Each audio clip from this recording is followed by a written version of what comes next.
À partir du milieu du XIXe siècle, l'Europe, l'Amérique du Nord et le Japon entrent dans une phase de croissance économique portée par le développement spectaculaire de l'industrie.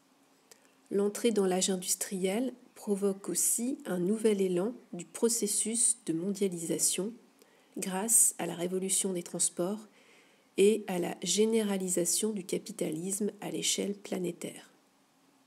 Comment l'industrialisation a-t-elle accéléré la croissance économique et la mondialisation?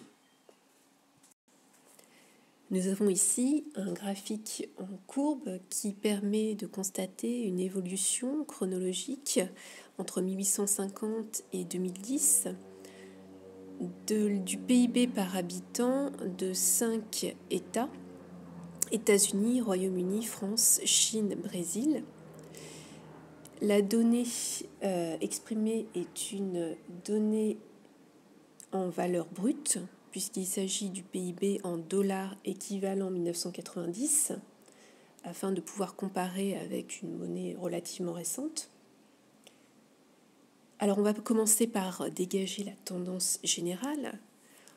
On constate une augmentation généralisée du PIB par habitant dans les 5 États, cependant à des rythmes différents selon les États, avec des phases d'accélération très nettes pour certains. Si on prend le point de départ en 1850, on constate une première hiérarchie des puissances économiques. En tête, en 1850, arrivait le Royaume-Uni, puisqu'il a alors le PIB par habitant le plus élevé. Puis les États-Unis, la France, et loin derrière, la Chine et le Brésil. Si l'on regarde maintenant le point d'arrivée, en 2010, on constate que cette hiérarchie a changé. Le numéro 1 en 2010 n'est plus le Royaume-Uni. Le Royaume-Uni a été dépassé par les États-Unis. Donc il faudrait regarder à partir de quand il a été dépassé et rattrapé par les États-Unis. Donc les États-Unis sont devenus la première puissance économique mondiale. Si on prend cet indicateur du PIB par habitant, suivi du Royaume-Uni, de la France, la Chine arrive encore loin derrière parce qu'il s'agit du PIB par habitant et non pas du PIB global.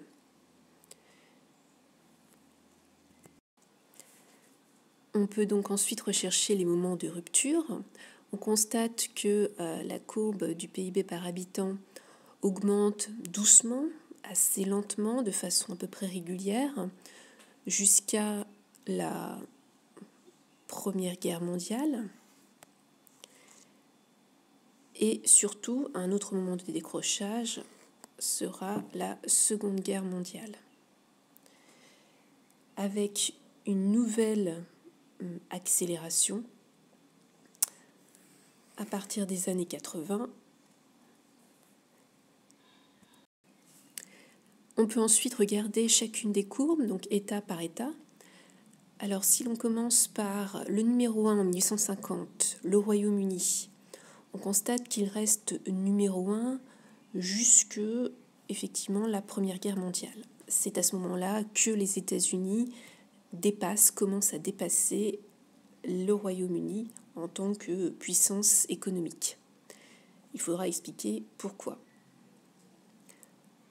Si l'on regarde la courbe des États-Unis, donc on voit que cette accélération se fait pour eux à la fin du XIXe siècle et que la progression est ensuite fulgurante à partir des années 30 et surtout de la Seconde Guerre mondiale qui leur permet d'accéder au statut de puissance complète. On dit que le XXe siècle est le siècle américain. Cette courbe illustre en partie cette expression. En ce qui concerne la Chine, on voit qu'au XIXe siècle, la courbe est stable et stagne. Le PIB par habitant est très faible.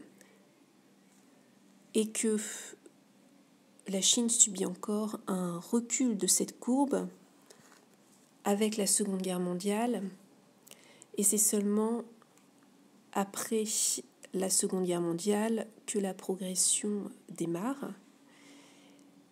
Elle s'accélère dans les années 80 et encore plus au début du XXIe siècle, après 2001.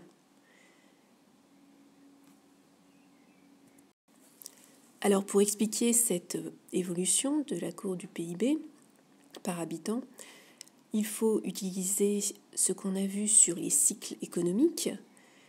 On peut donc utiliser les cycles longs de Kondratiev avec cette alternance de phases de croissance A et de phases de dépression B qui sont en général démarrées par des crises. Donc on remarque ici sur ce graphique pour notre période une première phase de croissance qui commence en 1849 jusqu'en 1873, qui correspond à la ruée vers l'or et à des innovations dans le domaine de la chimie, de la sidérurgie, au développement du chemin de fer comme moyen de transport.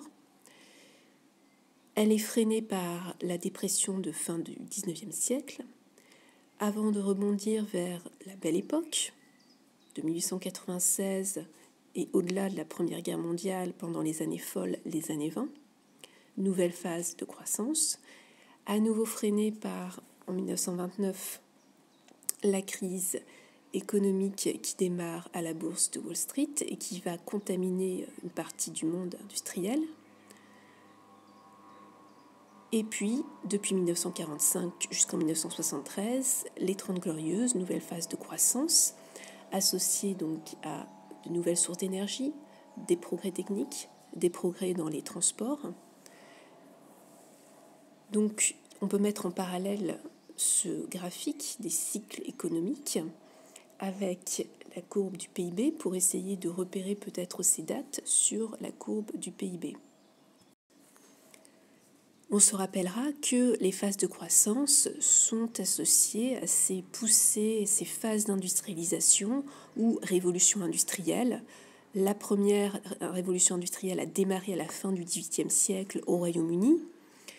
La deuxième industrialisation démarre dans les années 1880, et là nous sommes dans notre programme, dans notre période, avec des secteurs moteurs, de nouvelles sources d'énergie, de nouveaux modes de production, de nouveaux moyens de transport et de communication, un essor donc des échanges économiques. Et la troisième révolution industrielle, on l'a fait démarrer en général après la Seconde Guerre mondiale, voire un peu plus tard dans les années 70, lié notamment donc au développement de l'informatique et d'autres secteurs moteurs comme l'aéronautique, l'aérospatiale et comme énergie motrice, l'énergie atomique.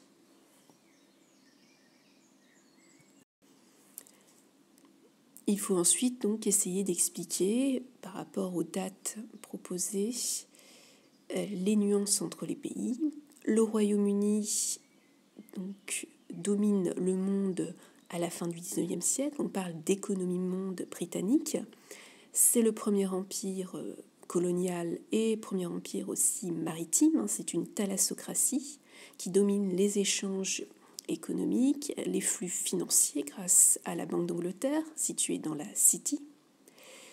Il est dépassé avec la Première Guerre mondiale par les États-Unis qui ont joué le rôle donc, de banquiers de l'Europe et qui consolident leur puissance industrielle petit à petit. Et encore plus après la Seconde Guerre mondiale.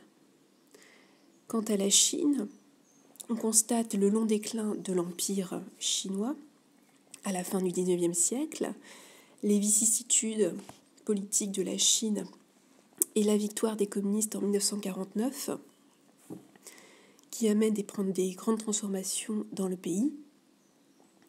La transformation qui nous intéresse le plus pour nous, c'est après la mort de Mao, à partir de 1978-79, les réformes économiques de Deng Xiaoping qui permettent la modernisation et l'ouverture économique de la Chine, avec la création, dans les années 1980, des premières zones économiques spéciales qui servent à attirer les investissements étrangers dans quelques villes du littoral chinois. Et cette ouverture, elle s'accélère encore plus avec la transition du communisme chinois maoïste à un socialisme de marché qui accepte les règles du marché capitaliste, la propriété privée, et une Chine qui en 2001 entre à l'OMC, l'Organisation mondiale du commerce.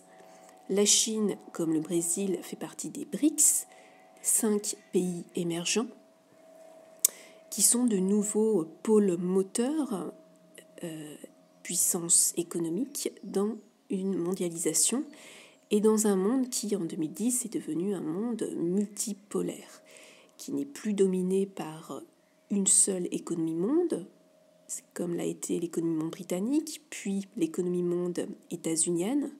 Aujourd'hui, on parle d'économie monde multipolaire, ou plutôt de monde multipolaire.